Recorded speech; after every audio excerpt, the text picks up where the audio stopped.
안녕하세요, 여러분. 오늘 밤 함께할 주제에 오신 것을 환영합니다. 오늘 밤 우리는 하늘을 나는 기계들, 비행기에 대한 이야기를 천천히 풀어가 볼 거예요. 이 채널을 아직 구독하지 않으셨다면 지금 구독 버튼을 눌러주세요. 매주 새로운 이야기로 여러분의 잠자리에 찾아갈게요. 자, 이제 시작해 볼까요?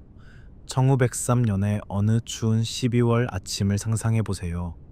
노스캐롤라이나의 키티오크 해변, 바람이 거칠게 불어오는 모래 언덕 위에서 두 형제가 기이하게 생긴 나무와 천으로 만든 기계 옆에 서 있습니다.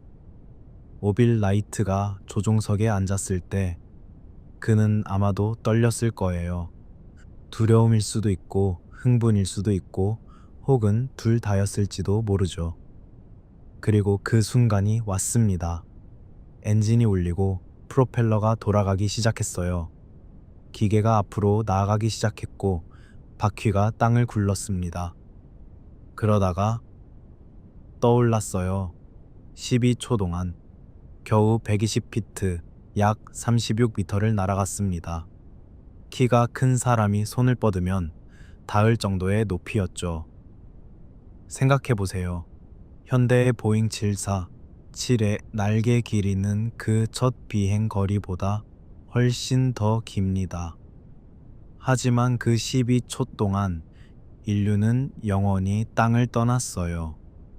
수천 년 동안 새들을 부러워하며 올려다보기만 하던 우리가 드디어 그들과 같은 영역으로 들어간 거죠. 오빌이 느꼈을 감정을 상상해 보세요. 그 짧은 순간, 중력이 그를 놓아준 것처럼 느꼈을 그 순간을요.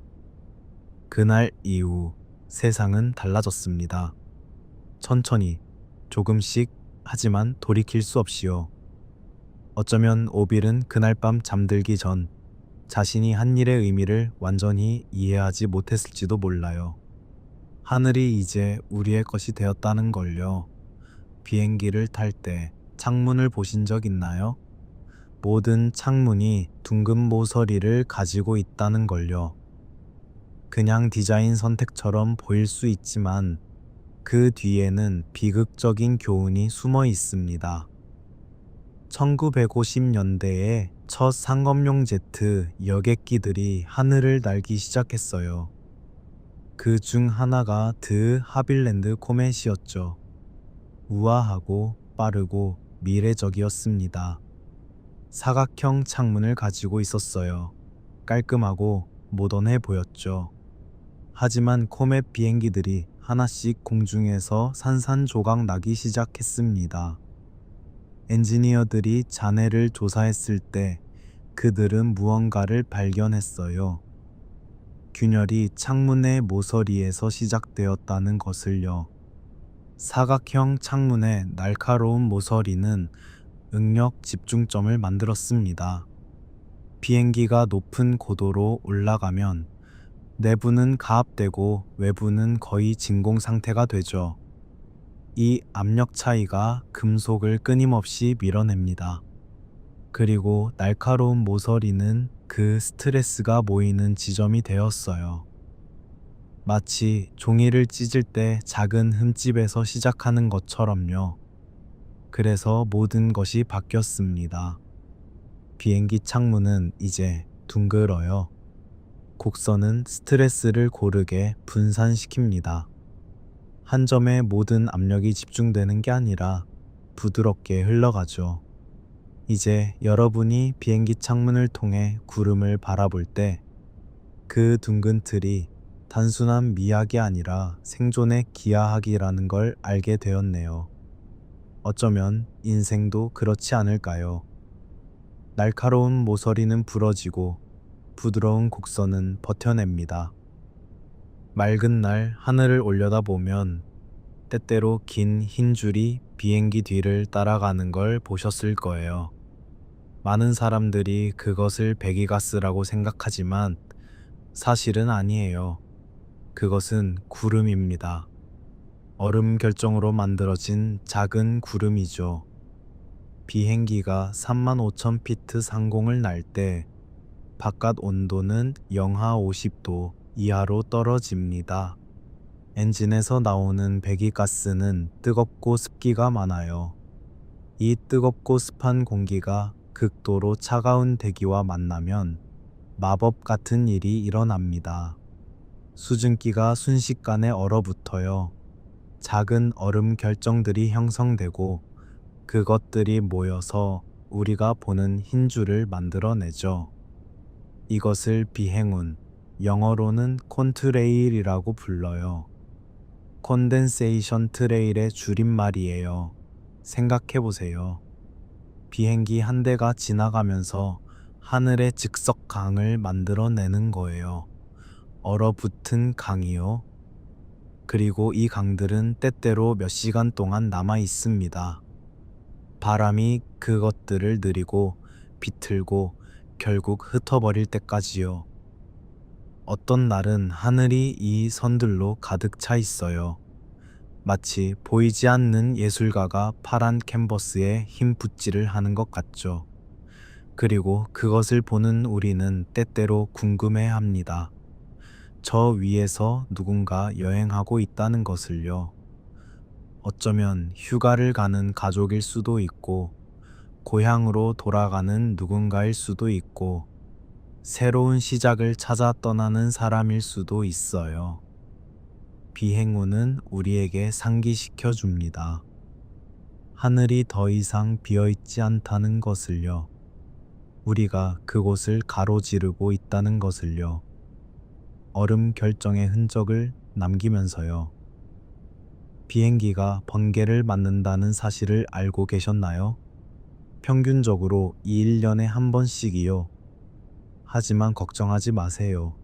지금 이 순간에도 안전하게 날고 있는 수천 대의 비행기들이 있습니다. 번개가 비행기를 칠 때 놀라운 일이 일어납니다. 전기가 금속 동체 바깥쪽을 따라 흐르고 반대편으로 빠져나가요. 마치 물이 매끄러운 돌 위를 흐르는 것처럼요. 이것은 패러데이 케이지라는 원리 덕분입니다. 금속으로 된 닫힌 공간은 전기를 바깥쪽으로만 흐르게 하죠. 건에 앉아 있는 승객들은 대부분 아무것도 느끼지 못합니다. 어쩌면 밝은 섬광을 볼 수도 있고 큰 소리를 들을 수도 있어요. 하지만 정의는 당신을 건드리지 않습니다. 당신은 하늘의 폭풍 한가운데 있는 안전한 섬이에요. 생각해 보세요. 수십억 볼트의 전기가 당신을 둘러싼 얇은 금속 껍질을 따라 흐르는 동안 당신은 커피를 마시거나 책을 읽고 있을 수 있어요. 물리학이 당신을 보호하고 있다는 것도 모른 채로요. 비행기 설계자들은 이것을 알고 있습니다. 그래서 모든 비행기는 번개에 맞아도 안전하도록 만들어져요.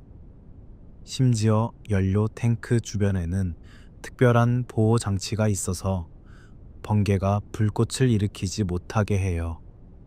엔지니어들은 최악의 상황을 상상하고 그것에 대비하죠. 어쩌면 우리 삶도 그렇게 설계되어야 하지 않을까요? 폭풍이 올 것을 알고 그것을 견딜 수 있도록 준비하는 거예요. 비행기 안에서 숨쉬는 공기가 어디서 오는지 생각해 본 적 있으세요? 아마 밖에서 들어온다고 생각할 수도 있지만 35,000피트 상공에서는 그게 불가능해요. 그 높이의 공기는 너무 희박해서 숨을 쉴 수 없거든요. 놀랍게도 당신이 숨쉬는 공기는 엔진에서 옵니다. 제트 엔진은 막대한 양의 공기를 빨아들여요. 하늘을 나는 거대한 진공 청소기처럼요. 그 공기의 일부는 연소실로 가서 연료와 섞이고 불타면서 추진력을 만들어냅니다. 하지만 일부는 다른 곳으로 가요. 이 공기는 압축되고 냉각되고 여러 번 여과됩니다. 그리고 나서 객실로 들어와요. 6마일 높이에서 짜낸 공기가 당신의 폐에 편안하게 들어갈 수 있을 만큼 부드러워진 거죠. 생각해보면 경이로운 일이에요. 거의 진공에 가까운 공기를 가져다가 숨 쉴 수 있게 만드는 거니까요. 그 공기는 계속 순환합니다. 기내 공기는 몇 분마다 완전히 교체돼요.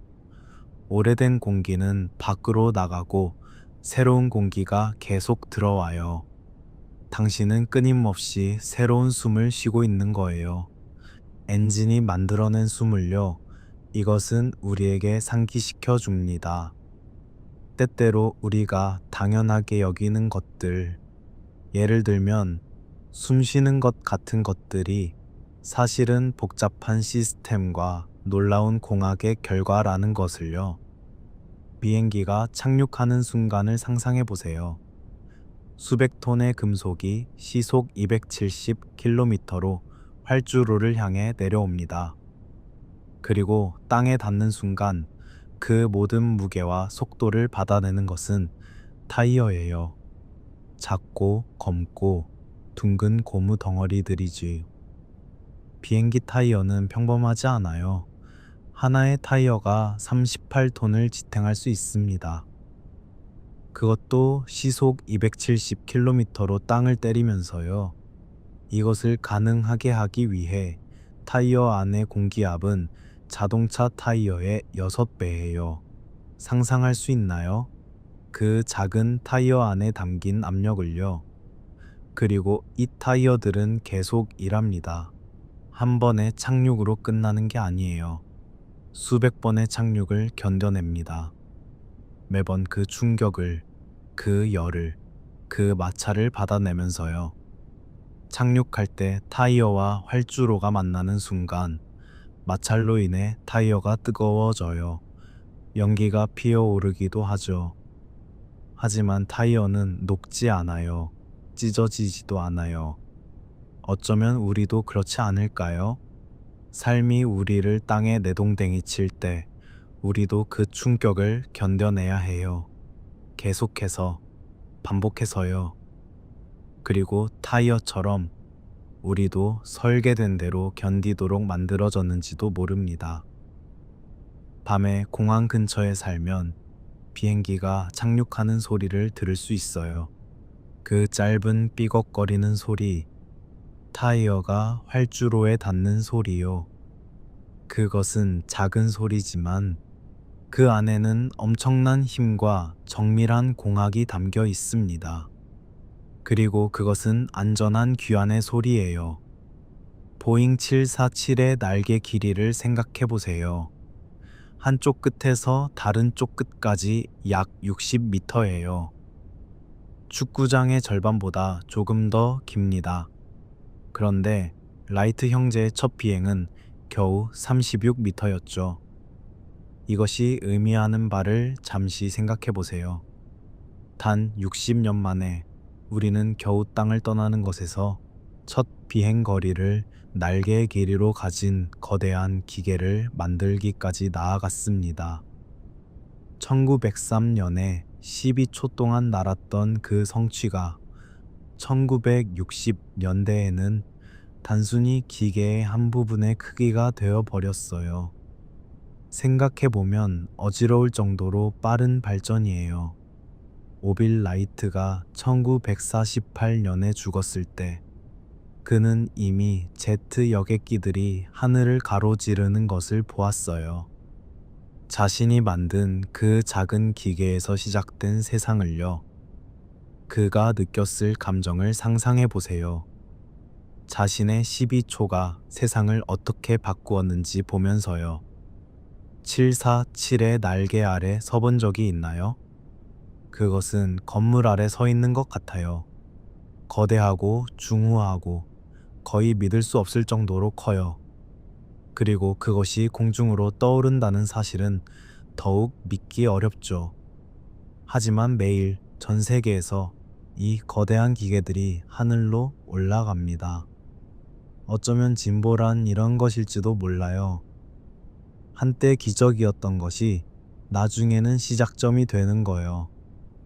우리가 불가능하다고 생각했던 것이 평범해지고 그 평범함 위에서 우리는 다시 새로운 불가능을 꿈꾸죠. 지구본을 보면 한 도시에서 다른 도시로 가는 가장 짧은 경로는 직선처럼 보여요. 뉴욕에서 도쿄까지 실로 연결하면 태평양을 가로지르는 직선이 되죠. 하지만 비행기는 그렇게 넓지 않아요. 실제로 비행기는 훨씬 북쪽으로 휘어져서 날아갑니다. 알래스카 위를 지나가요. 평면 지도에서 보면 이상해 보이죠. 왜 먼 길로 돌아가는 걸까요? 하지만 지구는 평면이 아니에요. 지구는 구예요. 구 위에서 두 점 사이의 가장 짧은 거리는 직선이 아니라 대권 항로라고 불리는 호예요. 지구를 반으로 자르는 원의 일부죠. 그래서 뉴욕에서 도쿄로 가는 비행기는 북쪽으로 크게 휘어져서 날아갑니다. 평면 지도에서는 이상해 보이지만 실제로는 수백 킬로미터를 절약하는 거예요. 조종사들은 이것을 알고 있습니다. 그들은 지구의 공류를 따라가요. 보이지 않는 곡선을 따라서요. 승객들은 창밖을 보며 궁금해할 수도 있어요. 왜 우리는 얼음으로 덮인 북극 위를 날고 있을까? 하지만 그것이 가장 빠른 길이에요. 어쩌면 인생의 가장 짧은 길도 직선이 아닐지 모릅니다. 때때로 우리는 휘어져야 해요. 멀리 돌아가는 것처럼 보이지만 실제로는 가장 효율적인 경로일 수 있죠. 지구의 공류를 따라가듯이 우리도 삶의 자연스러운 곡선을 따라가야 할 때가 있어요. 콩코드라는 비행기를 아시나요? 초음속 여객기였어요. 소리보다 빠르게 날 수 있었죠. 그리고 그것은 시간과 이상한 게임을 할 수 있었습니다. 상상해 보세요. 런던에서 저녁 해가 지는 것을 봅니다. 오렌지색과 분홍색 하늘이요. 그리고 콩코드를 타고 뉴욕으로 날아가요. 비행기는 너무 빠르게 날아서 지구의 자전보다 빠릅니다. 그리고 뉴욕에 도착하면 해가 다시 떠오르는 것을 볼 수 있어요. 서쪽에서요. 시계를 보면 더 이상합니다. 런던을 떠날 때보다 뉴욕에 더 일찍 도착하는 거예요. 떠나기 전에 도착하는 거죠. 물론 실제로 시간을 거슬러 간 것은 아니에요. 단지 시간대를 빠르게 가로질러서 시계가 뒤로 가는 것처럼 보일 뿐이죠. 하지만 승객들에게는 마법 같았어요. 낯을 늘리는 것 같았죠. 해가 지는 것을 보고 하늘을 가로질러 날아가서 해가 다시 뜨는 것을 보는 거예요. 빛을 쫓아가는 거예요. 그리고 잠시 동안 지구의 회전을 이긴 것처럼 느껴졌을 거예요. 콩코드는 이제 더 이상 날지 않아요. 너무 비싸고 너무 시끄러웠거든요. 하지만 그것이 가능했다는 사실 자체가 놀라워요. 인간이 만든 기계가 지구보다 빠를 수 있다는 것, 그리고 그 과정에서 시간의 흐름을 왜곡할 수 있다는 것이요. 어쩌면 우리 모두는 시간을 쫓아가고 있는지도 몰라요. 느리게 콩코드만큼 빠르지는 않지만요. 그리고 때때로 우리는 하루를 조금 더 늘릴 수 있는 방법을 찾죠. 소중한 순간들을 붙잡으려고요. 비행기 날개가 딱딱하다고 생각하시나요? 금속으로 만들어졌으니 굳고 움직이지 않을 거라고요? 사실은 그 반대예요. 날개는 춤을 춰요. 보잉 787의 날개를 보세요. 비행 중에 날개 끝이 8m나 위아래로 움직일 수 있어요. 8m요. 거의 3층 건물 높이만큼이에요. 날개가 새의 날개처럼 펄럭인다고 상상해 보세요. 천천히, 우아하게요. 이것은 결함이 아니에요. 의도된 설계예요. 엔지니어들은 날개가 유연하도록 만들었어요. 왜냐하면 유연함이 강함이거든요. 딱딱한 것은 부러지지만 구부러지는 것은 견뎌내요. 날개가 난기류를 만나면 날개는 그 충격을 흡수해요. 휘어지고 비틀리고 다시 돌아오죠. 창가 좌석에 앉아본 적 있으면 어쩌면 보셨을 거예요. 날개가 미묘하게 움직이는 것을요. 위아래로 파도처럼요. 처음 보면 걱정될 수 있어요. 뭔가 잘못된 것 같죠? 하지만 그것은 날개가 제대로 작동하고 있다는 신호예요. 생각해 보세요. 수백 톤의 기계가 하늘을 날 수 있는 이유 중 하나는 그 날개가 춤출 수 있기 때문이에요. 공기의 흐름과 함께 움직이고 저항하지 않고 적응하는 거죠. 어쩌면 우리도 그렇게 살아야 하지 않을까요? 너무 딱딱하면 부러져요. 하지만 휘어질 수 있다면, 구부러질 수 있다면, 우리는 삶의 난기류를 견뎌낼 수 있어요. 다시 돌아올 수 있죠. 비행기 안에 앉아 있을 때 여러분은 지상에 있다고 느끼실 거예요. 편안한 좌석, 따뜻한 공기, 숨쉬기 편한 환경이죠. 하지만 사실 여러분은 산 위에 있어요. 객실 내부의 기압은 해발 1800m에서 2400m 정도예요. 작은 산 꼭대기 정도의 높이죠. 완전한 지상의 기압이 아니에요.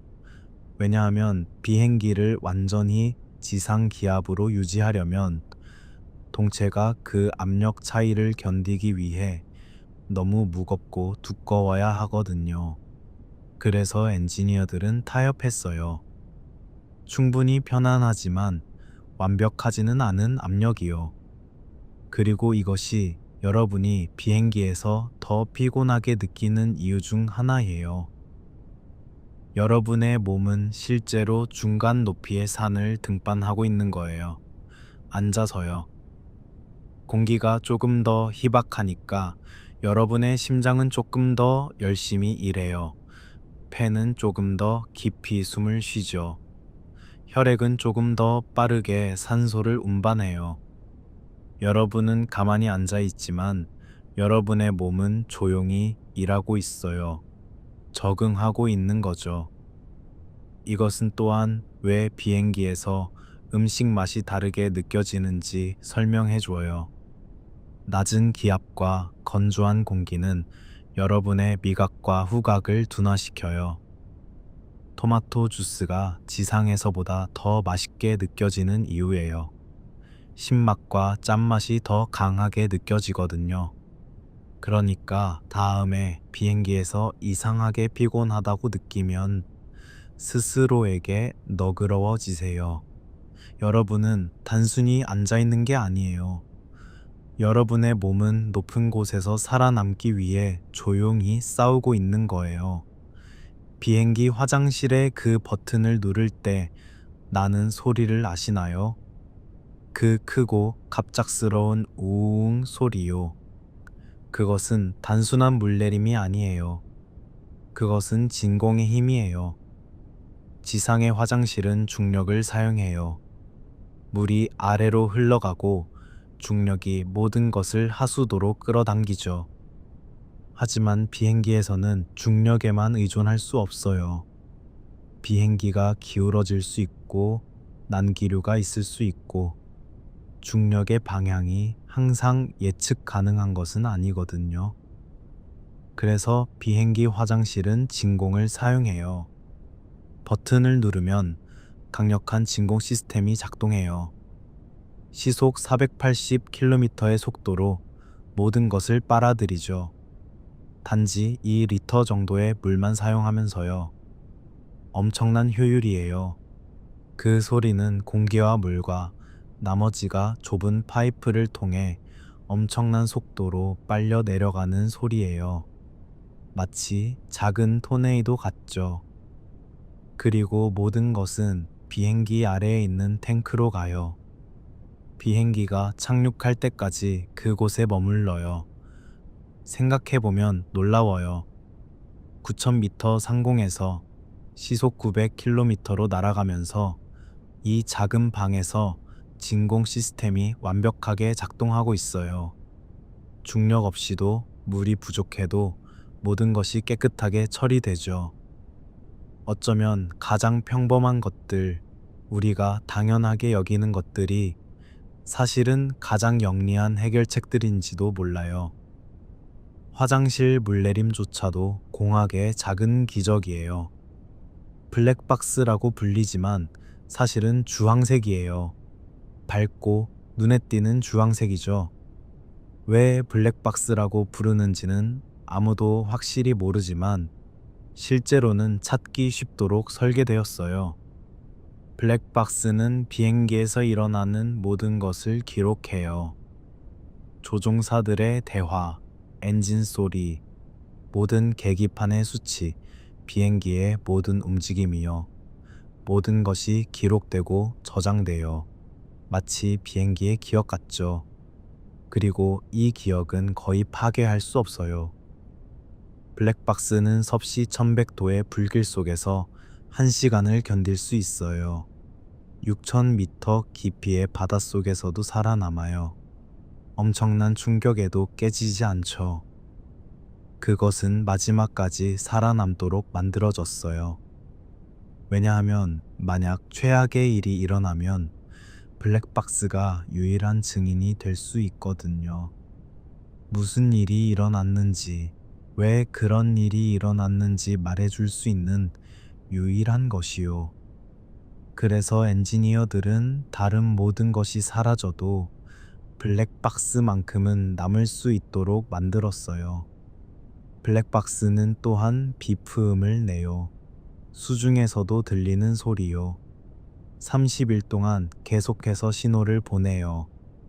여기 있어요. 저를 찾아주세요. 라고 말하는 것처럼요. 바닷속 어둠 속에서도요. 생각해보면 슬프고도 아름다운 일이에요. 우리는 기억을 보존하기 위해 이렇게 많은 노력을 기울여요. 진실을 알기 위해서요. 그리고 같은 실수를 반복하지 않기 위해서요. 조종사와 부조종사는 절대 같은 음식을 먹지 않아요. 이것은 규칙이에요. 엄격한 규칙이죠. 왜일까요? 상상해보세요. 만약 두 조종사가 똑같은 음식을 먹고 그 음식이 상했다면요. 두 사람 모두 식중독에 걸릴 수 있어요. 그리고 갑자기 하늘 높이 올라가 있는 비행기에 조종할 수 있는 사람이 아무도 없게 되는 거죠. 그래서 한 사람이 닭고기를 먹으면 다른 사람은 소고기를 먹어요. 한 사람이 생선을 먹으면 다른 사람은 파스타를 먹죠. 항상 다른 메뉴예요. 이것은 간단한 중복성 시스템이에요. 하나가 실패하면 다른 하나가 있도록요. 이것은 비행 안전의 많은 부분이 이렇게 간단한 원칙에 기반한다는 것을 보여줘요. 복잡한 기술만이 아니라 상식적인 규칙들이요. 둘이 똑같은 것을 먹지 마라. 얼마나 단순한가요? 하지만 얼마나 중요한가요? 어쩌면 우리 삶에서도 그렇게 해야 할 때가 있어요. 모든 계란을 한 바구니에 담지 않는 것처럼요. 다양성이 안전이 되는 거죠. 한 가지에만 의존하지 않고 여러 선택지를 열어두는 거예요. 조종석에서 두 조종사가 서로 다른 음식을 먹으면서 그들은 알게 모르게 우리 모두의 안전을 지키고 있어요. 나쁜 식사라는 평범한 일로부터요. 1530년에 프랭크 휘틀이라는 젊은 영국 공군 장교가 이상한 아이디어를 특허냈어요. 공기를 압축하고 연료와 섞고 태워서 추진력을 얻는 엔진이요. 프로펠러가 없는 엔진이었어요. 사람들은 웃었어요. 전문가들조차도 말도 안 된다고 했죠. 공기를 압축해서 어떻게 추진력을 얻는다는 거야. 그들은 이해할 수 없었어요. 수천 년 동안 인류는 무언가를 밀거나 당겨서 움직였거든요. 프로펠러, 노, 바퀴요. 하지만 보이지 않는 공기를 압축한다고? 휘틀은 거의 10년 동안 자금을 구하지 못했어요. 아무도 그의 아이디어에 투자하고 싶어 하지 않았죠. 그는 좌절했을 거예요. 자신이 옳다는 것을 알았지만 아무도 들으려 하지 않았으니까요. 하지만 결국 1937년에 첫 번째 제트 엔진이 작동했어요. 그리고 그것은 놀라웠어요. 강력하고 효율적이고 프로펠러보다 훨씬 빠를 수 있었죠. 갑자기 모두가 관심을 가졌어요. 어떻게 우리가 이것을 놓쳤을까? 이제 제트 엔진은 모든 곳에 있어요. 매일 수만 대의 비행기가 제트 엔진으로 하늘을 날아요. 휘틀에 미친 아이디어가 세상을 바꿨어요. 하지만 그가 처음 그것을 제안했을 때 사람들은 단지 웃었죠. 어쩌면 가장 좋은 아이디어들은 처음에는 터무니없어 보이는지도 몰라요. 그리고 어쩌면 우리는 웃기 전에 조금 더 귀 기울여야 할지도 몰라요. 비행기 날개를 보면 그것이 단순한 금속 조각처럼 보일 거예요. 하지만 그 안에는 바다가 있어요. 연료의 바다요. 대형 여객기의 날개는 수만 리터의 연료를 담을 수 있어요. 보잉 747은 약 21만 6천 리터를 담을 수 있죠. 그것은 작은 수영장만큼의 양이에요. 그리고 그 모든 연료가 여러분이 앉아 있는 바로 옆 날개 안에 들어 있어요. 하지만 연료는 무작위로 저장되지 않아요. 날개의 여러 탱크에 나뉘어 들어가죠. 그리고 비행 중에 컴퓨터가 계속해서 연료를 탱크 사이로 옮겨요. 왜냐하면 비행기의 무게 중심이 정확해야 하거든요. 생각해 보세요. 연료가 타면서 비행기는 가벼워져요. 하지만 그 가벼워짐이 고르지 않으면 비행기가 한쪽으로 기울 수 있어요. 그래서 컴퓨터는 끊임없이 계산하죠. 이 탱크에서 저 탱크로 연료를 옮겨야 해. 균형을 맞추기 위해. 승객들은 이것을 전혀 느끼지 못해요. 하지만 날개 안에서는 조용한 댄스가 일어나고 있어요. 연료가 흐르고 펌프가 작동하고 밸브가 열리고 닫히죠. 모두 완벽한 균형을 유지하기 위해서요. 날개는 단지 비행기를 들어올리는 것이 아니에요. 그것은 또한 거대한 연료 탱크이고 균형 시스템이고 엔지니어링의 걸작이에요. 그리고 그 모든 것이 여러분이 하늘을 편안하게 날 수 있도록 조용히 일하고 있어요. 어쩌면 우리 삶에서도 보이지 않는 곳에서 많은 일들이 일어나고 있을지 몰라요. 균형을 유지하기 위해 우리가 무너지지 않도록요.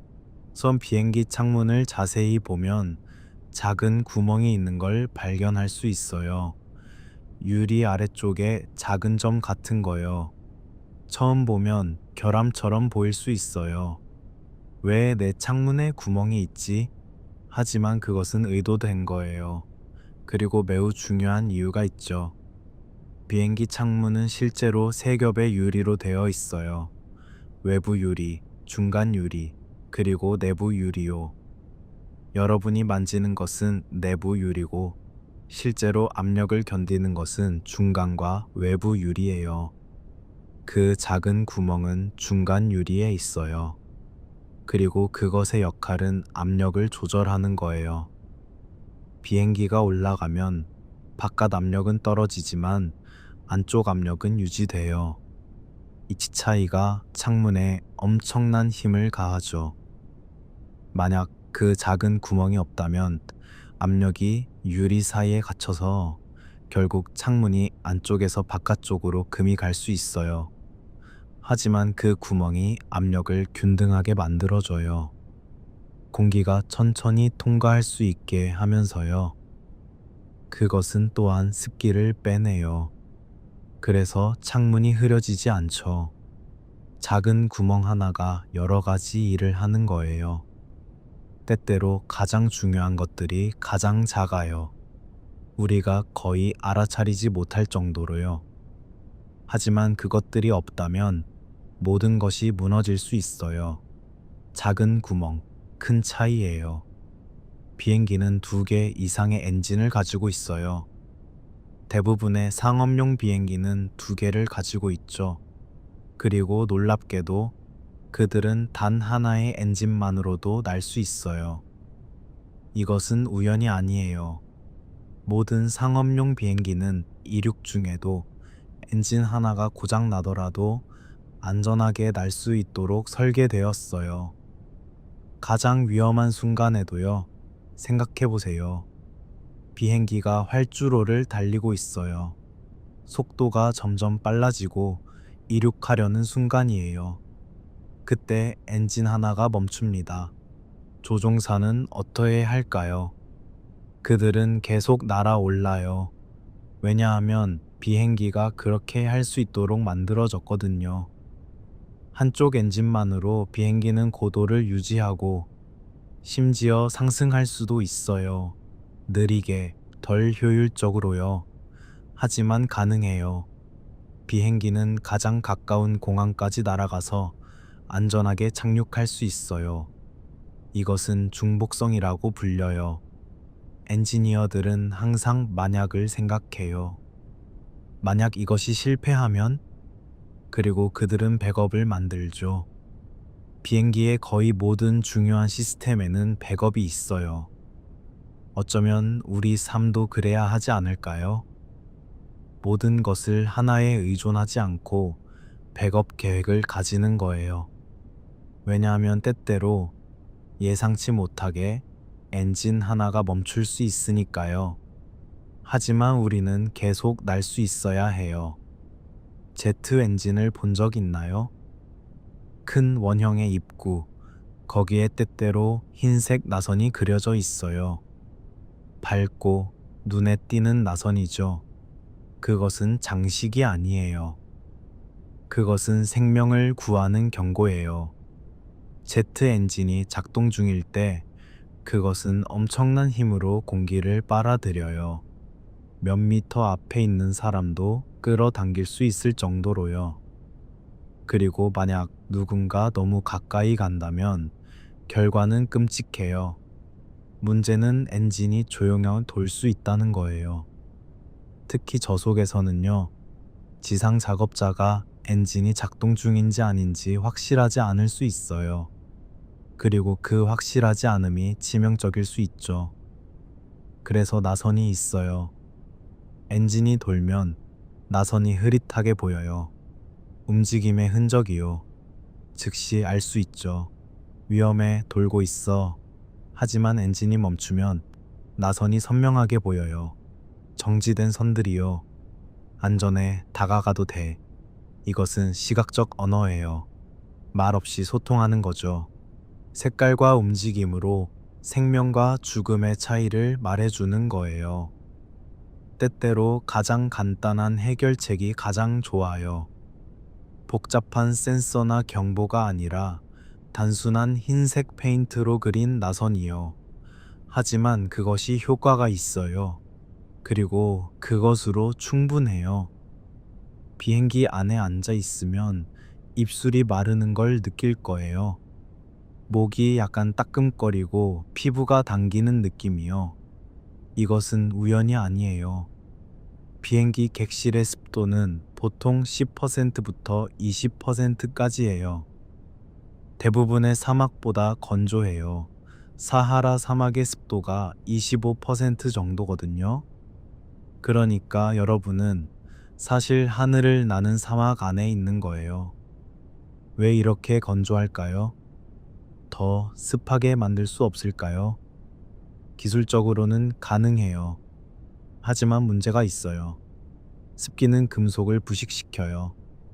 비행기는 수만 번 비행해요. 수십 년 동안요. 만약 객실이 습하다면 그 습기가 서서히 비행기의 골격을 부식시킬 거예요. 보이지 않는 곳에서 천천히 위험하게요. 그래서 엔지니어들은 선택했어요. 승객의 일시적인 불편함과 비행기의 장기적인 안전 사이에서요. 그래서 여러분은 건조한 공기를 마셔요. 그리고 그것이 여러분을 불편하게 만들지만 동시에 안전하게 지켜줘요. 보이지 않는 부식으로부터요. 이것은 우리에게 상기시켜줘요. 때때로 불편함이 보일 수 있다는 것을요. 우리가 느끼는 작은 성가심이 실제로는 더 큰 문제를 막고 있을 수 있어요. 다음에 비행기에서 목이 마르면 물을 마시세요. 그리고 이해하세요. 이 건조함이 여러분을 집으로 안전하게 데려가는 것의 일부라는 것을요. 35,000피트에서 40,000피트 사이, 약 10,000미터에서 12,000미터 높이에요. 이것이 대부분의 상업용 비행기가 날아가는 높이죠. 왜 하필 이 높이일까요? 왜 더 높지도 더 낮지도 않을까요? 이것은 완벽한 균형의 문제예요. 골디락스의 죽처럼요. 너무 뜨겁지도 너무 차갑지도 않은 딱 맞는 거죠. 더 낮게 날면 공기가 더 두꺼워요. 두꺼운 공기는 더 많은 저항을 만들어요. 비행기가 공기를 헤치고 나아가려면 더 많은 연료가 필요하죠. 마치 물속을 걷는 것처럼 느리고 힘들어요. 하지만 너무 높게 날면 공기가 너무 얇아져요. 얇은 공기는 충분한 양력을 만들지 못해요. 날개가 비행기를 들어 올리기 어려워지죠. 그리고 엔진도 충분한 산소를 얻지 못해요. 엔진은 공기를 먹고 사는 기계니까요. 그래서 35,000피트는 마법의 지점이에요. 공기가 충분히 얇아서 저항이 적지만 충분히 두꺼워서 비행기를 들어 올릴 수 있어요. 그리고 승객들을 위해 압력을 유지하는 것도 가능하죠. 또 다른 이유가 있어요. 이 높이에서는 대부분의 날씨를 피할 수 있어요. 구름은 보통 더 낮은 곳에 있거든요. 번개, 비, 난기류, 이 모든 것들이 아래에 있어요. 비행기는 그 위를 조용히 미끄러져 가요. 생각해보면 인생도 그렇지 않을까요? 너무 낮게 날면 모든 문제에 부딪혀요. 너무 높게 날려고 하면 숨을 쉴 수 없죠. 우리도 우리만의 골디락스 구역을 찾아야 해요. 딱 맞는 높이를요. 자동 조종 장치라는 말을 들으면 비행기가 스스로 모든 것을 한다고 생각할 수 있어요. 조종사들은 그냥 앉아서 지켜보기만 하는 거라고요. 하지만 그것은 완전한 진실이 아니에요. 자동 조종 장치는 놀라운 일을 할 수 있어요. 비행기를 안정적으로 유지하고, 경로를 따라가고, 고도를 조절하고, 심지어 완전히 보이지 않는 상황에서도 착륙할 수 있어요. 안개가 너무 짙어서 조종사가 활주로를 전혀 볼 수 없어도 자동 조종 장치는 무선 신호와 컴퓨터만으로 비행기를 땅에 내려놓을 수 있죠. 하지만 자동 조종 장치가 할 수 없는 것이 하나 있어요. 이륙이요. 이륙은 너무 복잡하고 너무 변수가 많고 너무 중요해요. 바람의 방향, 활주로의 상태, 비행기의 정확한 무게, 날씨 조건, 이 모든 것이 순간순간 변해요. 그리고 이륙하는 몇 초 동안 인간의 판단이 필요해요. 조종사가 스로틀을 밀고 비행기가 가속하고 바퀴가 땅을 떠나는 그 순간, 그것은 여전히 인간의 손과 경험과 직감이 필요한 순간이에요. 기계는 이것을 할 수 없어요. 아직은요. 어쩌면 이것은 우리에게 무언가를 말해주는 것 같아요.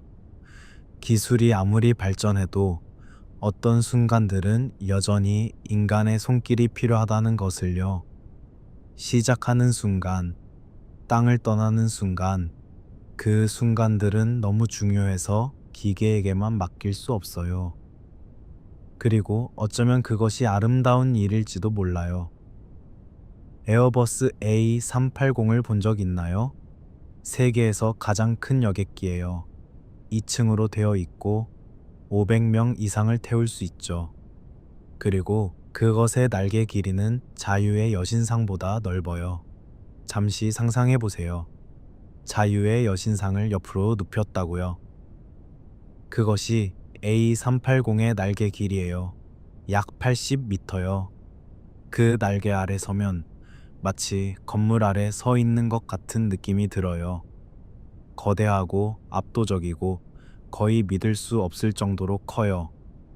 그리고 이 거대한 기계가 공중으로 떠오른다는 사실은 더욱 놀라워요. 어떻게 이렇게 큰 것이, 이렇게 무거운 것이 날 수 있을까요?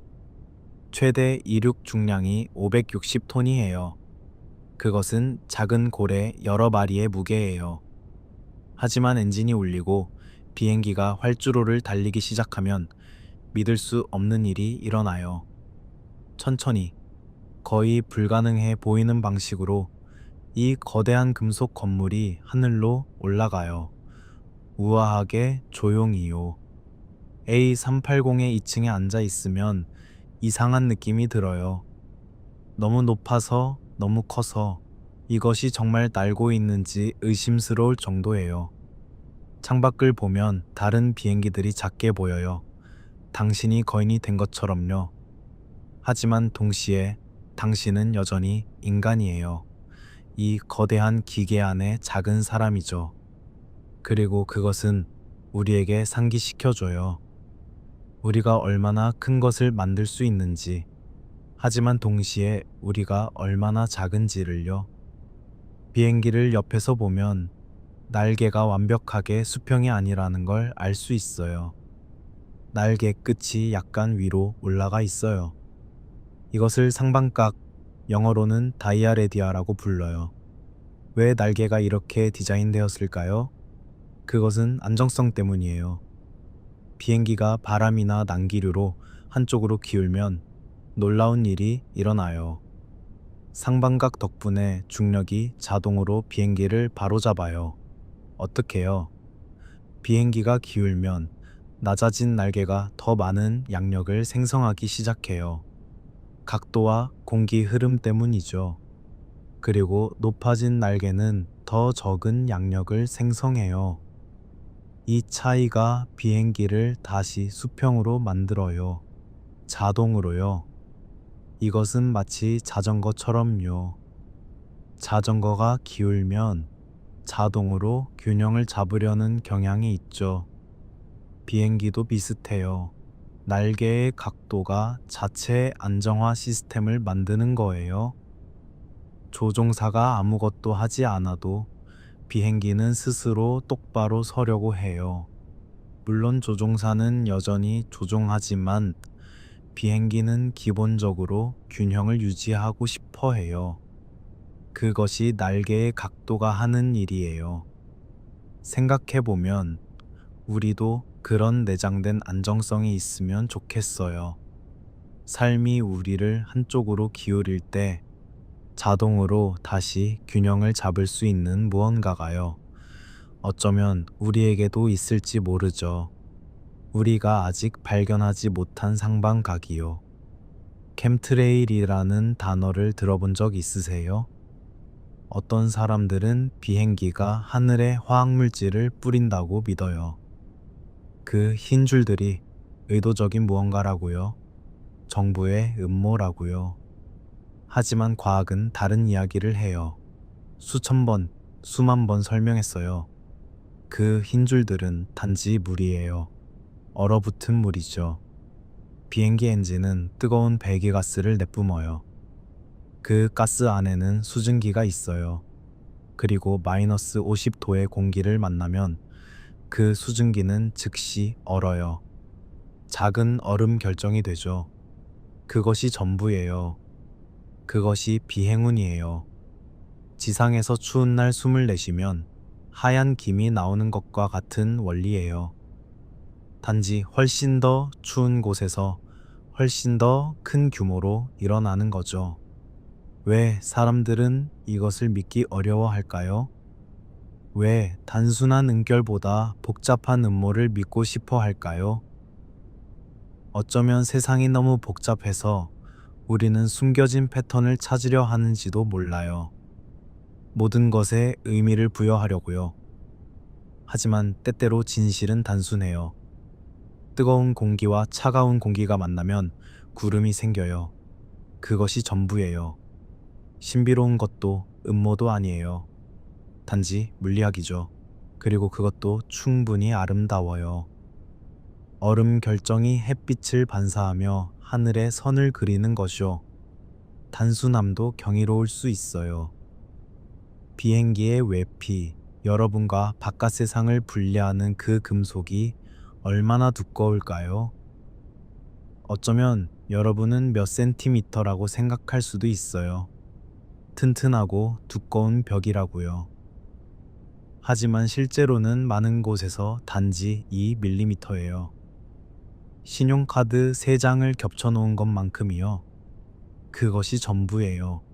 그것이 여러분과 영하 60도의 허공 사이에 있는 전부죠. 생각해보세요.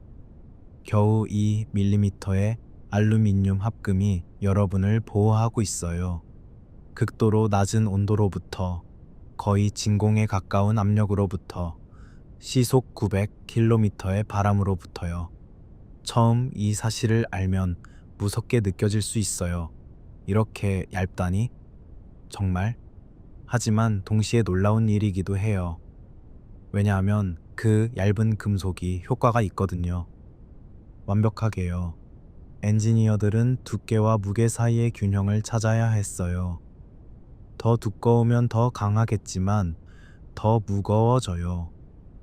그리고 무게는 연료를 의미하고 연료는 비용을 의미하고 비용은 비행이 가능한지 아닌지를 의미하죠.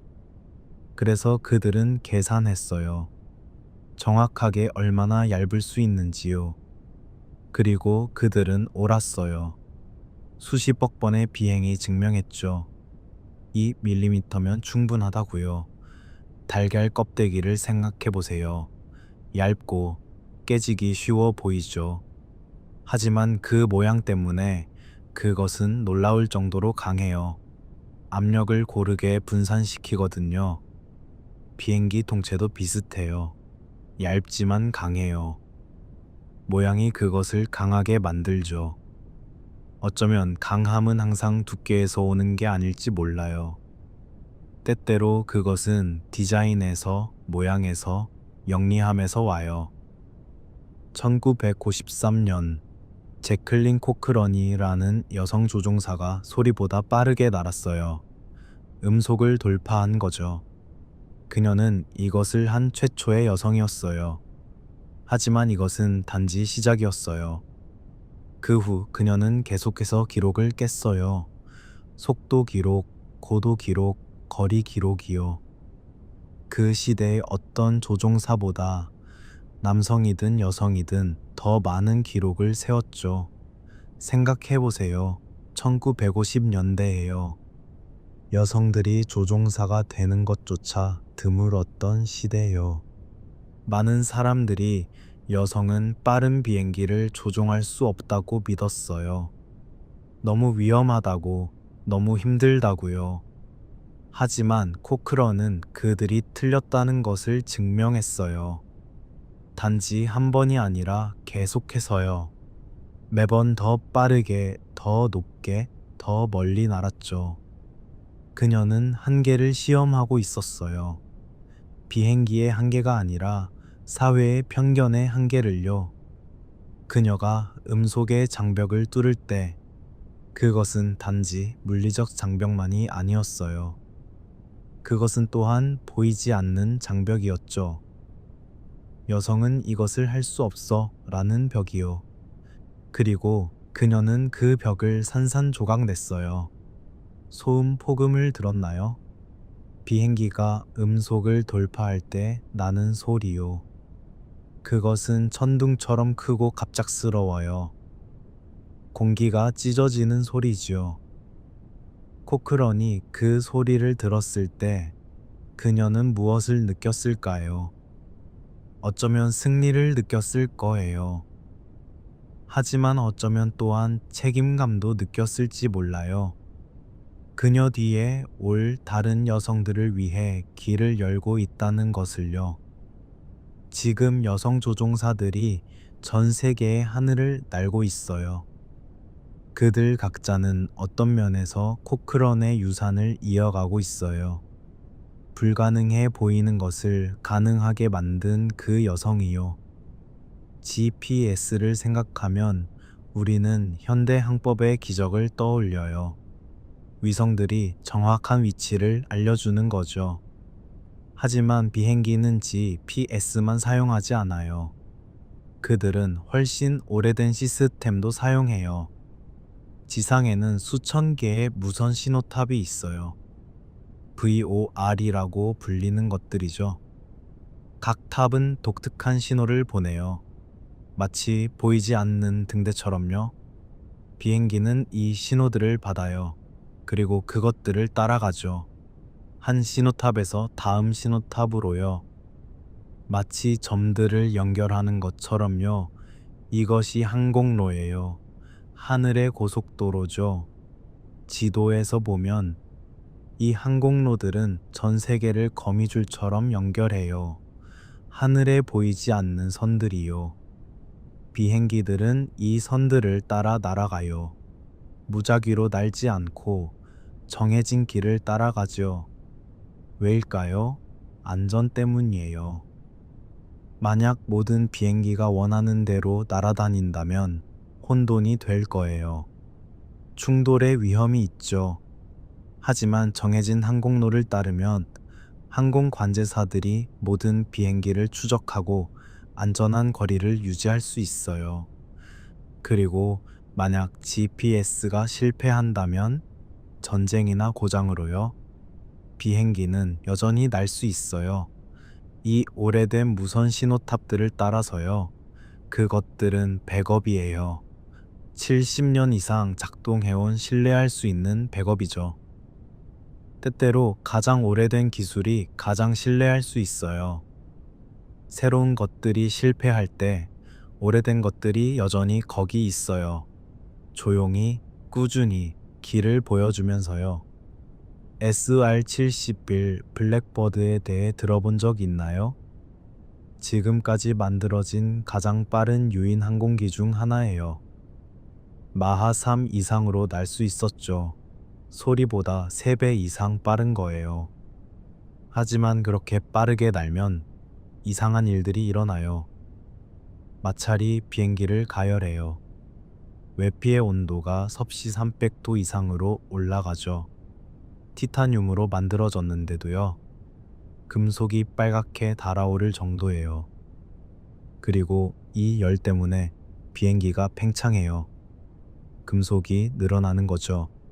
몇 센티미터씩요. 연료 탱크 사이에 틈도 벌어져요. 그래서 활주로에 서 있을 때 SR-71은 연료가 새요. 그냥 뚝뚝 떨어져요. 이것은 버그가 아니에요. 의도된 설계예요. 엔지니어들은 알았어요. 비행기가 지상에서는 완벽하게 밀봉될 수 없다는 것을요. 왜냐하면 비행 중에 팽창하면 금속이 부서질 수 있거든요. 그래서 SR-71은 항상 부분적으로만 연료를 채워서 이륙해요. 그리고 공중에서 급유를 받아요. 비행기가 뜨거워지고 팽창한 후에요. 그때가 되어야 비로소 틈이 닫히고 완전히 밀봉되거든요. 상상해 보세요. 너무 빠르게 날아서 연료가 새는 비행기를요. 하지만 그것이 제대로 작동하기 위한 유일한 방법이었어요. 때때로 완벽은 모든 조건에서 완벽한 게 아니에요. 때때로 완벽은 특정 순간을 위해 불완전한 거예요. SR-71은 이제 은퇴했어요. 하지만 그것이 세운 기록들은 여전히 남아 있어요. 그 불타는 티타늄 새가 얼마나 빠를 수 있었는지의 증거로요. 비행기 타이어 안에 무엇이 들어 있을까요? 공기요?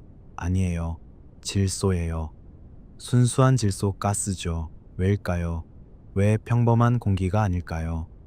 공기는 약 78%가 질소고 21%가 산소예요. 그리고 나머지는 다른 가스들이죠. 문제는 온도가 변할 때 이 가스들이 다르게 행동한다는 거예요. 비행기 타이어는 극단적인 온도 변화를 겪어요. 착륙할 때 마찰로 뜨거워져요. 엄청나게요. 하지만 고도에서는 영하 수십 도로 차갑죠. 공기를 사용하면 온도가 변할 때 압력이 크게 변해요. 뜨거워지면 팽창하고 차가워지면 수축하지요. 이것은 타이어 폭발의 위험을 만들어요. 하지만 질소는 더 안정적이에요. 온도 변화에 덜 반응해요. 그래서 압력이 더 일정하게 유지되죠. 그리고 질소에는 수분이 없어요. 공기에는 습기가 있지만요.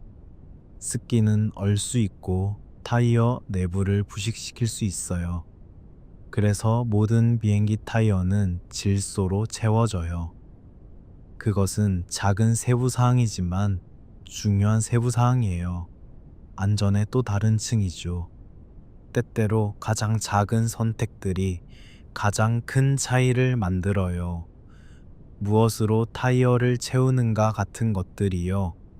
아무도 생각하지 않는 것들이지만 누군가는 생각했어요. 그리고 그 생각이 우리를 안전하게 지켜줘요. 1990년대 초 보잉은 엄청난 도전을 시작했어요. 777이라는 새로운 비행기를 만드는 거였죠. 하지만 이번에는 다르게 하기로 했어요. 실물 모형을 만들지 않기로 한 거예요. 상상해 보세요. 수십억 달러짜리 비행기를 만드는데 먼저 실제 크기로 만들어 보지 않는다는 거예요.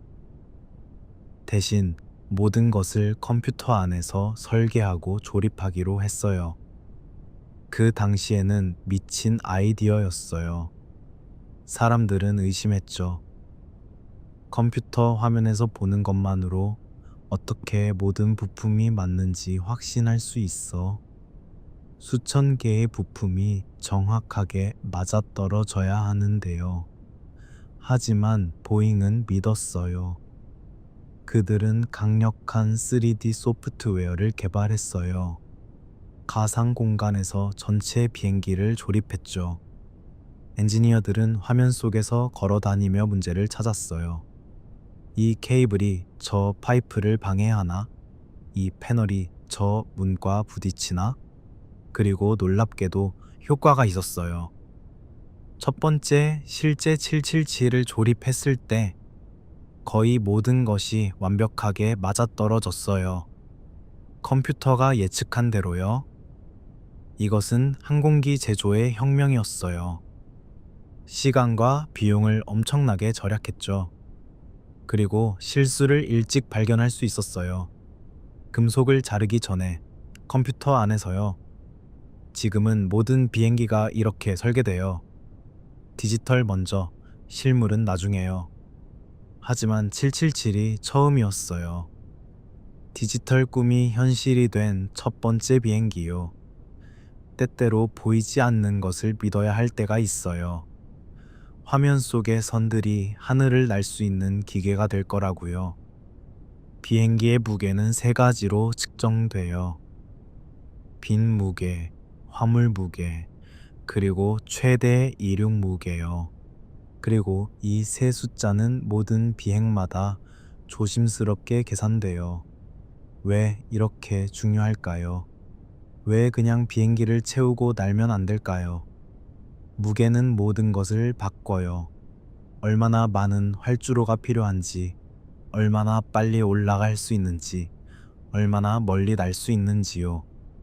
무게 중심이 어디에 있는지도 중요해요. 비행을 계획할 때 엔지니어들은 계산해요. 승객이 몇 명인지, 수화물이 얼마나 무거운지, 연료가 얼마나 필요한지요. 그리고 그들은 모든 것을 균형 있게 배치해요. 무거운 짐은 비행기 중앙에 가요. 가벼운 짐은 끝쪽으로요. 승객들도 때때로 재배치돼요. 비행기가 한쪽으로 너무 기울지 않도록요. 몇백 파운드의 차이가 문제가 될 수 있어요. 비행기가 활주로를 다 쓰고도 이륙하지 못할 수도 있어요. 또는 목적지에 도착하기 전에 연료가 떨어질 수도 있죠. 그래서 모든 것이 무게를 재요. 수화물, 음식, 물, 심지어 승객들까지요. 정확한 평균 무게를 사용하지만요. 그리고 이 모든 숫자가 컴퓨터에 입력되고 계산되고 확인돼요. 이것은 우리에게 상기시켜줘요. 때때로 작은 것들이 중요하다는 것을요.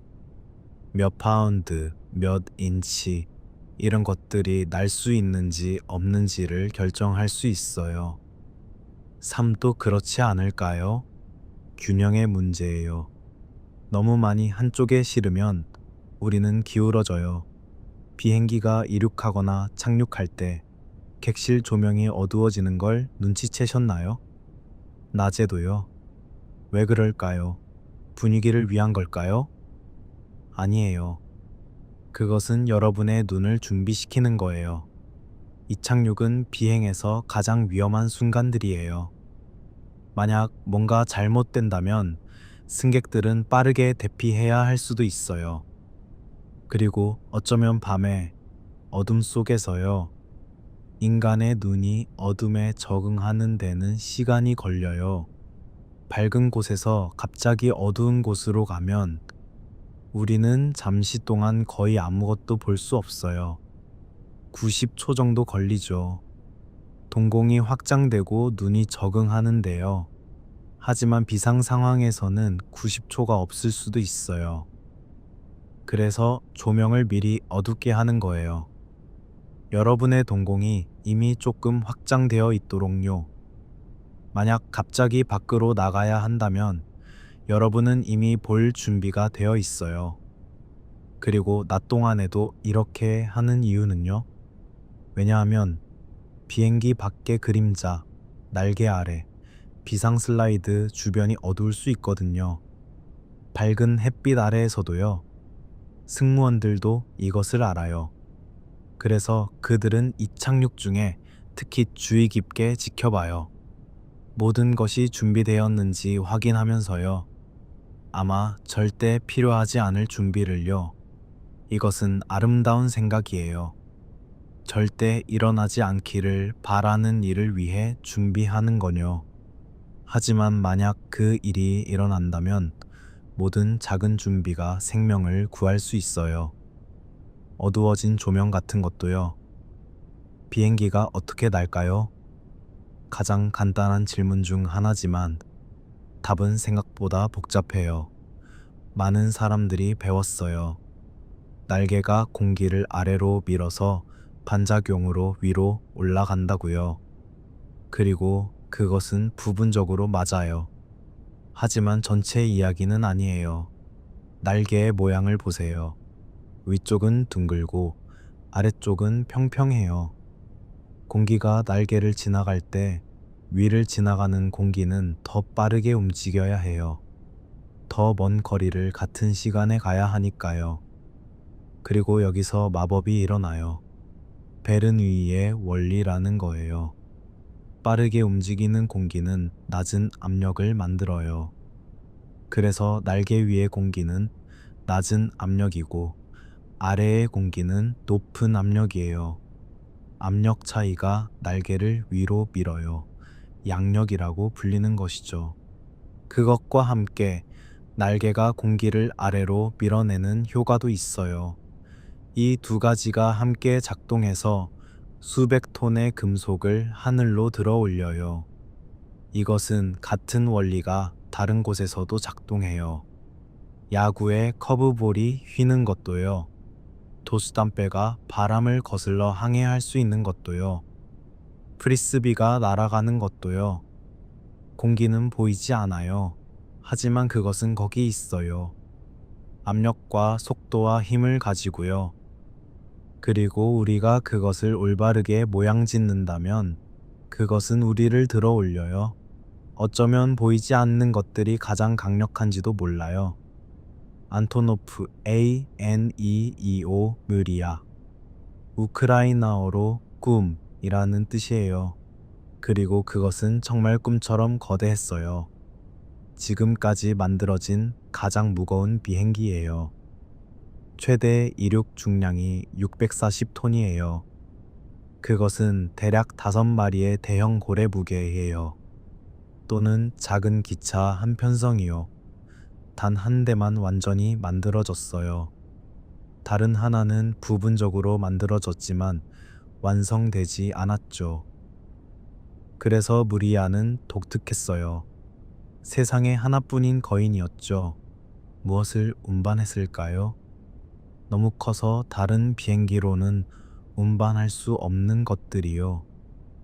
다른 화물기들이 그것들을 조각으로 나눠서 운반해야 하는 것들이요. 기차, 기관차, 풍력 터빈 날개, 심지어 다른 작은 비행기들까지요. 무리아를 보는 것은 믿을 수 없는 경험이었어요. 그것이 이륙하는 것을 보면 마치 물리학이 잘못된 것 같았어요. 이렇게 큰 것이 어떻게 날 수 있지? 하지만 날았어요. 우아하게까지는 아니지만 효과적으로요. 슬프게도 2022년에 메우리아는 전쟁 중에 파괴되었어요. 세상에 하나뿐이던 그 거인이 사라진 거죠. 많은 사람들이 슬퍼했어요. 단순히 기계를 잃어서가 아니라 가능성의 상징을 잃어서요. 하지만 우크라이나는 말했어요. 우리는 그것을 다시 만들 거예요. 어쩌면 언젠가 새로운 무리아가 하늘을 날지도 몰라요. 꿈은 파괴될 수 있지만 다시 꿀 수 있으니까요. 비행기의 비상 슬라이드를 본 적 있나요? 문이 열리면 자동으로 팽창하는 그 노란색 슬라이드요. 그것들이 실제로 작동한다는 걸 어떻게 알 수 있을까요? 답은 간단해요. 실제 사람들로 테스트하는 거예요. 수백 번이요. 비행기 제조사들은 규정을 따라야 해요. 완전히 탑승한 비행기를 90초 안에 대피시킬 수 있어야 한다는 거죠.